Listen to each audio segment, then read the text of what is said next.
Alors, aujourd'hui, le titre de mon message, c'est, on en a déjà parlé ce matin, son amour en héritage. Ou devenir amour. Devenons amour. Donc, vous savez qu'on a tous besoin d'être aimés, mais on a aussi besoin d'aimer.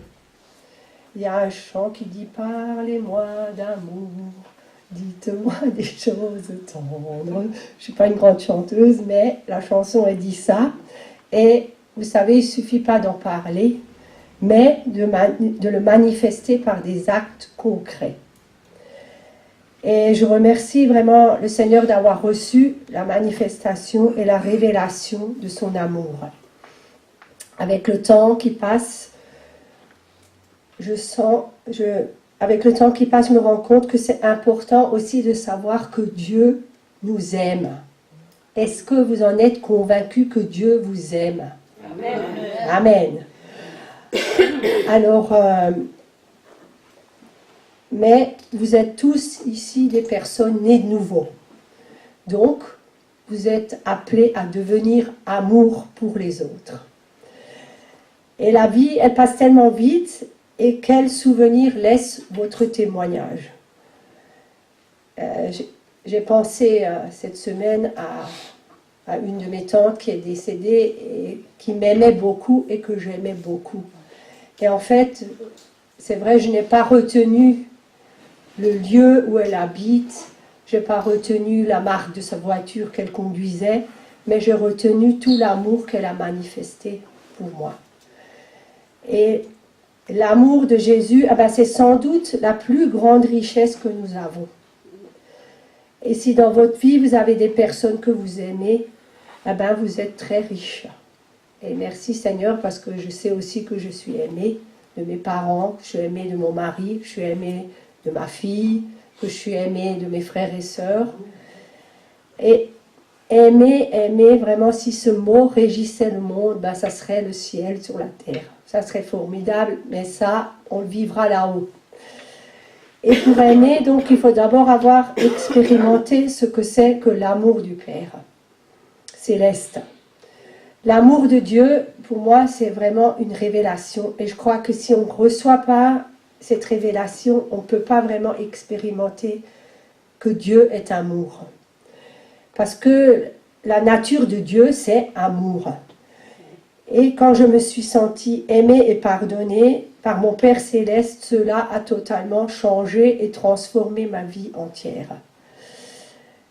Vous savez que l'amour de Dieu n'aura pas de fin. Il est éternel. Je suis le même hier, aujourd'hui et éternellement, nous dit sa parole. Le Seigneur, c'est aussi l'alpha et l'oméga. Et quand je pense à ce verset, je me dis, Seigneur, il m'a créé, mais que je vais aussi retourner au Seigneur, parce qu'il est l'alpha et l'oméga. Et s'il m'a créé, c'est qu'il m'a créé par amour. Donc Dieu nous aime, vous savez, malgré nos faiblesses, nos défaillances, et ça n'a pas de condition. Dieu, il nous aime. Il aime aussi les pécheurs, mais il n'aime pas le péché. Donc on va prendre Romains 8, versets 35 à 39.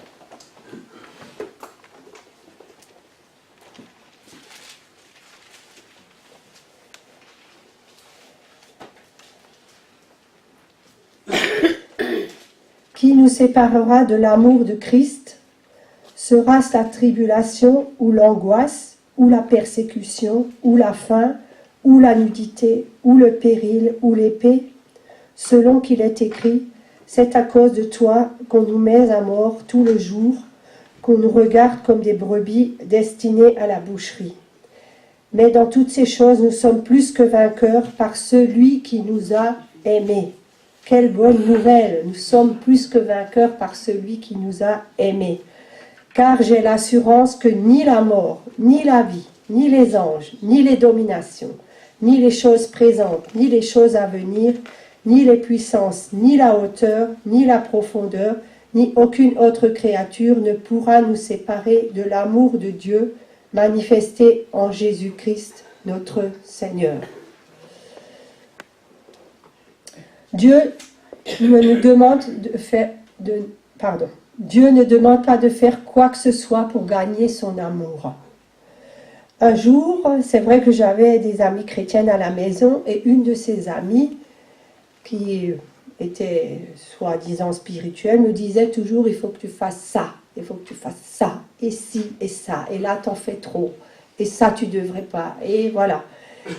Et quand elle est partie, je me suis assise avec mon Seigneur sur le canapé. J'ai dit: Seigneur, et maintenant, qu'est-ce qu'il faut que je fasse? Vous savez ce que le Seigneur m'a dit? Laisse-moi t'aimer, c'est tout ce qu'il faut que tu fasses. Et vraiment, j'ai senti l'amour de Dieu et la paix venir dans mon cœur, parce que quand les gens ils vous disent un tas de choses comme ça, mais l'essentiel, c'est pas ce que vos amis vous disent, même peut-être c'est pour mon bien. Je ne veux pas dire qu'il ne faut pas écouter le conseil des autres, mais en premier, il faut écouter le conseil de Dieu. Et vraiment, ça m'a renouvelé, que le Seigneur il m'a dit: laisse-moi t'aimer. Et voilà, c'est ce que j'ai fait, et je me suis déchargée sur lui, et j'ai continué à faire ce que le Seigneur m'a demandé de faire. Amen. Alors vous savez, c'est merveilleux de se savoir aimer et de recevoir son amour comme un cadeau que vous déballez. Je n'ai pas fait exprès, c'est marqué là, hein? Marie-Jo l'a dit ce matin. Donc, c'est comme un cadeau que vous déballez. D'abord, vous enlevez les ficelles, et vous enlevez le papier, et vous découvrez le cadeau. Et ce cadeau, c'est l'amour merveilleux de Jésus. Et ce matin, il nous a encouragés, qui veut vous donner des dons de foi, qui veut vous donner l'amour. Et chacun de nous, ouvrons ce paquet et recevons ce que Dieu veut nous donner ce matin. C'est des choses spirituelles, mais c'est des choses qui nous aident à transformer nos vies, mais aussi à transformer la vie des autres. Et tout au long de notre vie chrétienne, on sait que le Seigneur est là, et des fois, il y a des circonstances, on a besoin de se blottir contre son cœur de Père et à nouveau recevoir son amour. Et laissez-moi vous dire ce matin vraiment que le Seigneur, il vous aime. Et si vous avez des difficultés avec ça, prenez un temps à part, et je suis sûre que le Seigneur, vous pouvez même sentir des bras vous envelopper, ou vous serrer, ou même, vous savez, vous pouvez aussi même ressentir comme votre papa vous fait sauter sur ses genoux. Et vous savez, il y a des personnes qui ont vraiment besoin de goûter à l'amour du Père. Et simplement ouvrez vos cœurs et dites au Seigneur: je reçois ton amour. Parce que sans l'amour, on va pas... Si vous n'avez pas reçu l'amour du Père, vous n'allez pas pouvoir devenir amour du Père pour les perdus. Et c'est vrai qu'en ce temps de Noël, pourquoi seulement au temps de Noël se souvenir des pauvres, hein? Pour un chrétien, ça devrait être normal de s'occuper des pauvres, des gens qui ont besoin, tout au long de notre vie chrétienne, tous les jours. Moi, je dis tous les jours, on peut donner quelque chose. Vous savez, si c'est que donner un sourire, c'est pas difficile de donner un sourire. Et le Seigneur, il m'a déjà plusieurs fois rendu attentif à ça. Et vous savez, ce que vous semez, vous le récoltez aussi. Et si vous êtes gentil avec les gens, celui qui arrose sera lui-même arrosé. Donc, si vous arrosez avec des paroles gentilles, si vous êtes aimable avec les gens, si vous souriez, vous récoltez aussi, voilà, l'amour des autres personnes. Je dirais l'amour attire l'amour. Donc, quand Jésus a été crucifié sur la croix, il a pris toute la condamnation de vos péchés et a payé votre dette. Par amour pour nous, Jésus s'est sacrifié. Grâce à son amour, nos péchés sont couverts aux yeux de Dieu. Jésus nous a aimés le premier, à notre tour d'aimer Jésus-Christ et à en faire le Seigneur de notre vie. Il a mis aussi, un verset qui dit, il a mis le comble à son amour. C'est magnifique, hein? Et aussi ce matin, il veut vous attirer dans des cordages d'amour. Donc, Galates 5, verset 6, nous dit, « Car en Jésus-Christ, ni la circoncision, ni l'incirconcision n'a de valeur, mais la foi qui est agissante par la charité. » Donc, vous avez tous reçu Jésus-Christ, et donc vous avez foi en lui.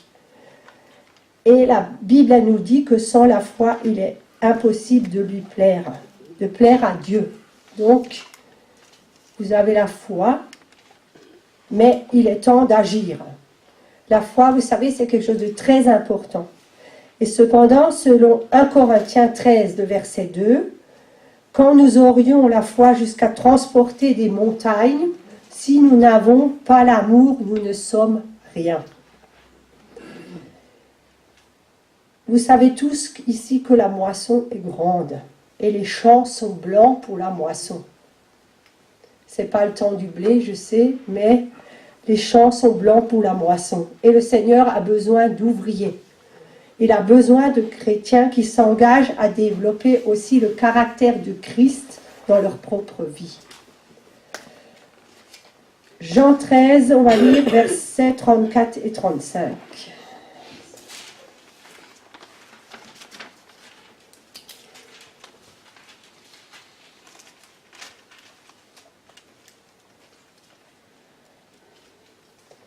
À ceux-ci, tous connaîtront que vous êtes mes disciples si vous avez de l'amour les uns pour les autres. Donc, on va juste lire 34 à 34, pardon. Je vous donne un commandement nouveau. Aimez-vous les uns les autres comme je vous ai aimé. Vous aussi, aimez-vous les uns les autres. C'est vrai, comme a dit Marie-Jo, les uns ça va, mais les autres, c'est un peu compliqué. Mais des fois, vous savez, le Seigneur, il met des gens pour vous tester sur le chemin et il rabote un peu, des gens qui rabotent un peu nos ongles, quoi. Et on est obligé de se remettre en question vis-à-vis de ces personnes qui nous agressent. Ou, vous savez, c'est pas toujours facile dans un magasin parce qu'on se fait souvent agresser et les gens, ils sont pas toujours aimables. Et un jour, j'ai lu le verset qui dit que vos pensées soient vraies, justes, aimables, dignes de louange. Et le Seigneur, il m'a repris, il m'a dit, tu as à être aimable avec les gens, malgré qu'ils soient agressifs vis-à-vis de toi, tu as à être aimable. Et vraiment, c'est ce mot qui est sorti de ce verset et qui a transporté mon cœur. Et j'ai dû demander pardon au Seigneur parce que je n'étais pas toujours aimable et je ne reflétais pas toujours le caractère de Christ. Mais je sais qu'on est à l'école du Seigneur et que le Saint-Esprit est là et qui m'aide jour après jour et qui travaille le caractère de Christ en moi. Alors, donc, si j'ai été pardonné, je peux à mon tour pardonner. À ma nouvelle naissance, c'est vrai, j'ai été pardonnée et je me suis rendu compte de ça. Et petit à petit, je me suis rendu compte que moi aussi, il fallait que je pardonne les erreurs des autres. Et vous savez, vous me dites peut-être, mais c'est difficile de pardonner. Mais Dieu, par son Saint-Esprit, il me donne la capacité de pardonner aux autres. Et bien souvent, les personnes qui jugent et qui critiquent et qui condamnent sont des personnes qui manquent d'amour et qui n'en ont pas eu. Donc, elles ne savent pas comment agir.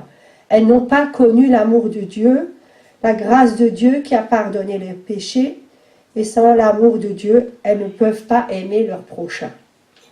Parce que si on voyait dans la vie des gens les misères, les souffrances qu'ils ont vécues, je crois qu'on réagirait autrement.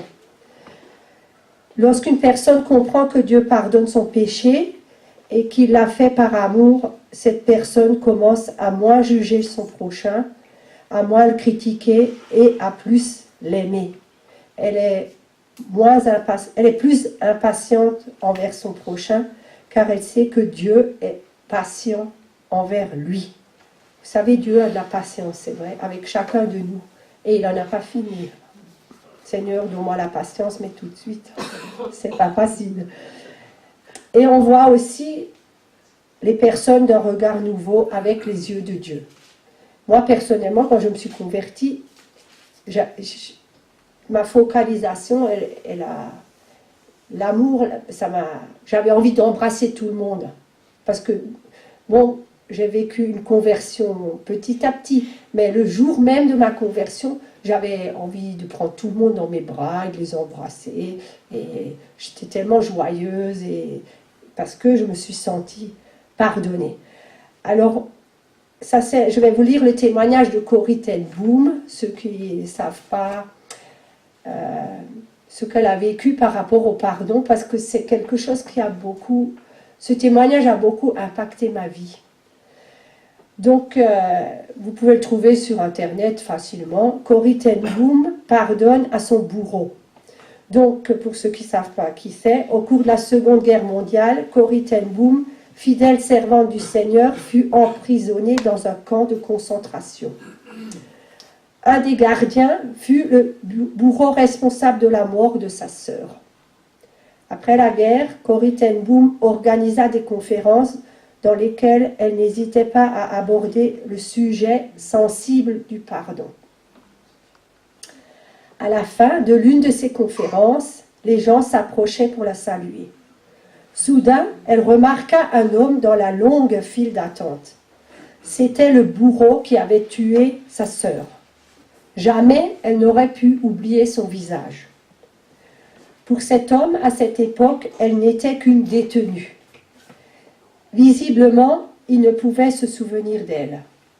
Lorsqu'il s'arrêta à sa hauteur, il lui tendit la main et dit « J'ai été touché par votre message. J'ai commis beaucoup d'atrocités pendant la guerre et j'aimerais symboliquement vous demander pardon pour tout le mal que j'ai commis. » Corrie ten Boom fut pétrifiée en face de lui.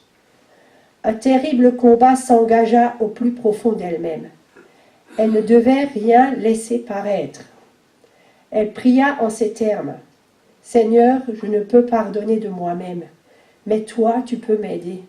Je peux faire une chose, remuer mon bras et tendre ma main. » Elle saisit alors la main de cet homme, et au même instant, elle sentit l'amour de Dieu se répandre dans son cœur pour cet homme. Voilà, c'est ce que nous dit Jésus. Pour moi, c'est ça, pardonner à ses ennemis. C'est terrible, quoi. Vous savez, l'amour couvre une multitude de péchés, car lorsque vous êtes rempli d'amour, Dieu vous donne la capacité de tout supporter. L'amour supporte tout, nous dit la parole de Dieu. Mais en premier, il faut qu'on fasse l'expérience de cet amour pour qu'à notre tour, on puisse vraiment le transmettre aux autres. Nous devenons alors plus aimables, on devient compréhensif, on devient prêt à pardonner parce que Dieu l'a été envers nous en premier. Et ça, il ne faut jamais l'oublier, que c'est le Seigneur qui nous a aimés et pardonnés en premier. Il y a deux choses qui sont importantes dans notre vie. C'est d'aimer Dieu et ensuite aimer son prochain. Et c'est pour ça qu'on est sur cette terre. Notre objectif en tant que chrétien, c'est d'aimer. Des fois, nos priorités, ce n'est pas toujours les bonnes et souvent, on se focalise sur l'achat d'une maison, d'avoir un bon métier, de bien gagner sa vie, de bien éduquer ses enfants.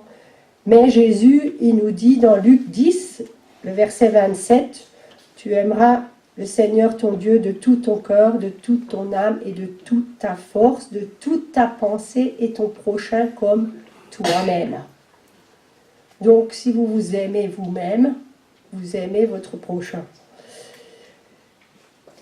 Vous savez, l'amour doit devenir notre leitmotiv, un principe dominant dans tous les domaines de notre vie, que ce soit dans notre vie familiale, notre vie sociale, notre vie professionnelle, notre vie d'église ici parmi nous. Et l'amour est quelque chose que nous devons vraiment devenir. Vous savez, on ne peut pas non plus allumer l'amour comme un interrupteur, on appuie dessus et quand on n'a plus besoin, quand quelqu'un agit mal envers nous, eh ben, on l'éteint, l'interrupteur. Ben non, c'est pas comme ça que ça marche. Moi, je crois que l'amour, c'est une décision qu'on prend. C'est une décision, par exemple, pour l'engagement du mariage, c'est une décision qu'on prend.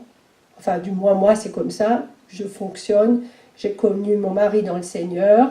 Gloire à Dieu, parce que la corde à 3 fils ne se rompt pas facilement.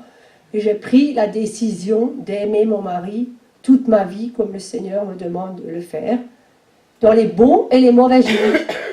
Et vous savez tous que c'est des fois pas facile. Et l'amour de l'homme, souvent, est limité, et l'amour a aussi, chez l'homme, une fin. Et souvent, il est dépendant d'un comportement et de circonstances favorables. On aime notre prochain parce qu'on a des atomes crochus, comme on dit, ou parce qu'on aime bien sa manière d'être. Mais l'amour de Dieu ne fonctionne pas comme ça. L'amour de Dieu, il aime tout le monde, et je crois qu'on est aussi appelé à aimer tout le monde. Et dernièrement, il y a une amie qui m'a raconté qu'elle a donné dans une gare un sandwich à un clochard, enfin quelqu'un qui était assis par terre, et elle m'a dit, tous les gens se sont retournés et l'ont regardé bizarrement, comme si elle avait fait quelque chose de honteux plutôt que, je sais pas, ils n'étaient pas compatissants, quoi. Et c'est vrai, on est dans un monde qui manque cruellement d'amour. Donc le Seigneur nous dit bien, aimons-nous les uns les autres. Donc il doit bien y avoir un moyen pour y parvenir. Ben, vous savez tous que la puissance qui ressuscite à Christ est en vous. La puissance qui ressuscite à Christ, c'est l'amour. Et donc sa puissance et sa capacité sont en chacun de nous. Il y a aussi ce verset qui dit « Je puis tout par celui qui me fortifie ». Si le Seigneur vous fortifie jour après jour, vous êtes capable d'aimer. Tout est possible aussi à celui qui croit. Si vous croyez, ben, Dieu vous donne la foi pour vous aimer. Donc Philippiens 1, verset 9. Et ce que je demande dans mes prières, c'est que votre amour augmente de plus en plus en connaissance et en pleine intelligence pour le discernement des choses les meilleures, afin que vous soyez purs et irréprochables pour le jour de Christ, remplis du fruit de justice qui est par Jésus-Christ, à la gloire et à la louange de Dieu. Ça, c'est l'apôtre Paul qui fait cette prière, mais moi aussi, je demande dans mes prières que votre amour et mon amour aussi augmentent de plus en plus pour qu'on puisse être purs et irréprochables au jour du Seigneur Jésus-Christ. Donc, je vous demande une question. Êtes-vous disposé et prêt à devenir un étudiant de la marche dans l'amour? Amen. Si oui, vous devez savoir que cela demande un enseignement, c'est ce que je vous ai apporté ce matin, mais aussi cela demande un engagement. C'est facile de dire oui, hein, c'est vrai.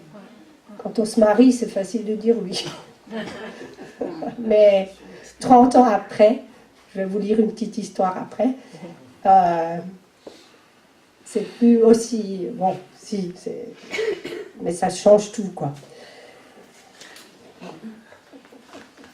Et bien, si vous vous engagez réellement, cela occasionne aussi un énorme changement dans votre façon de faire et de vivre.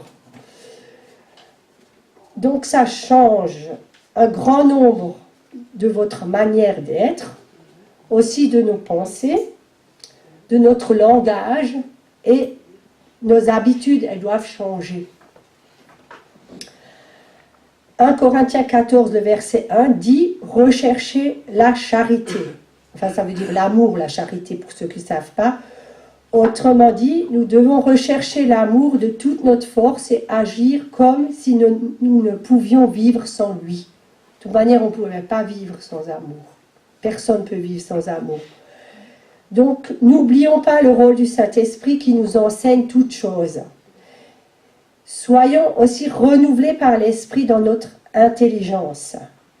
Vous savez que l'intelligence, c'est le siège de notre pensée.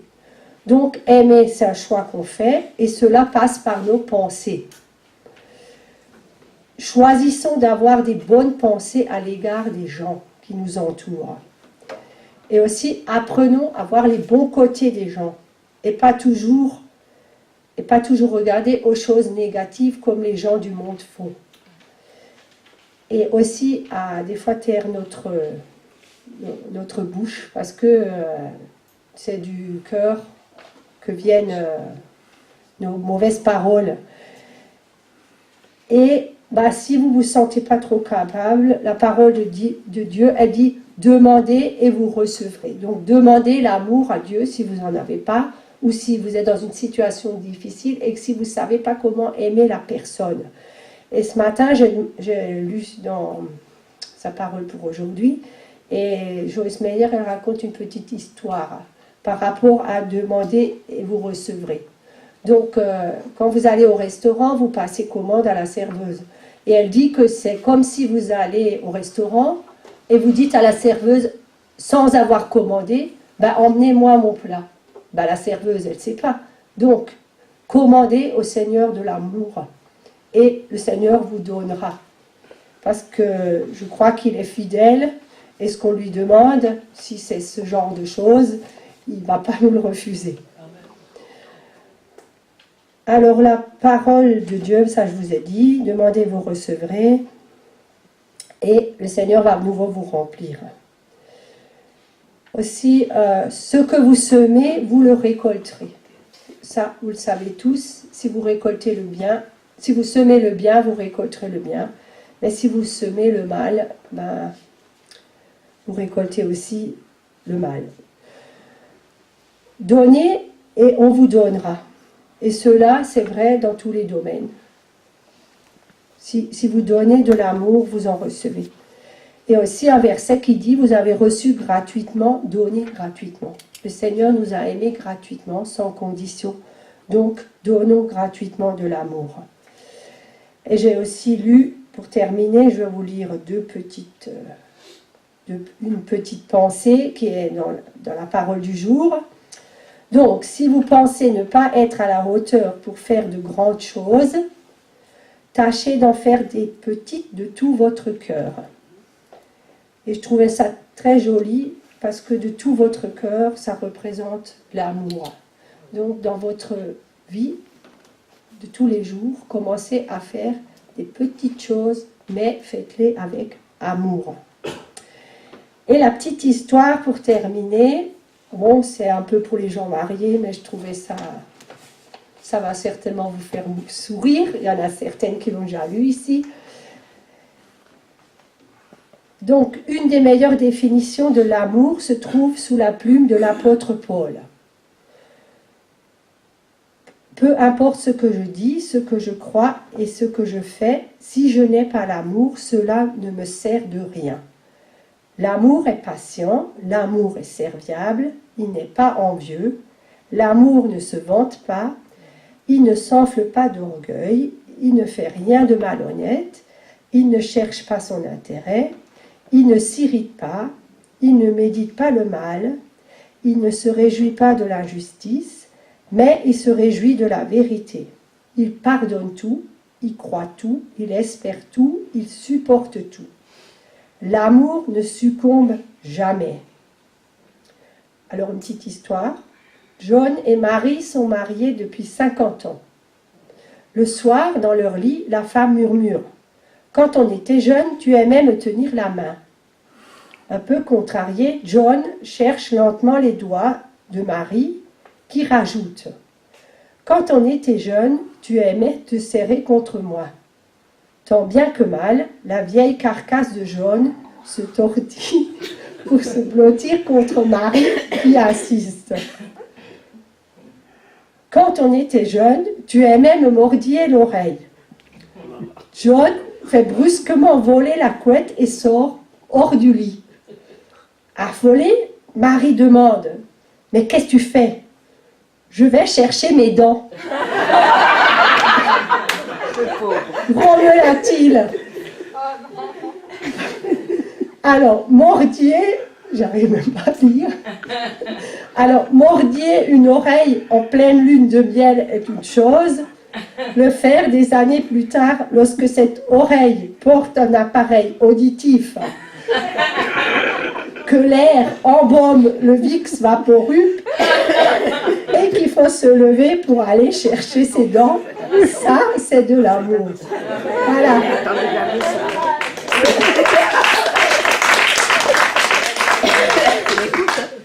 Voilà, soyez bénis et pour les temps à venir, aimons-nous les uns les autres et aimez-vous les uns les autres. Amen. Amen.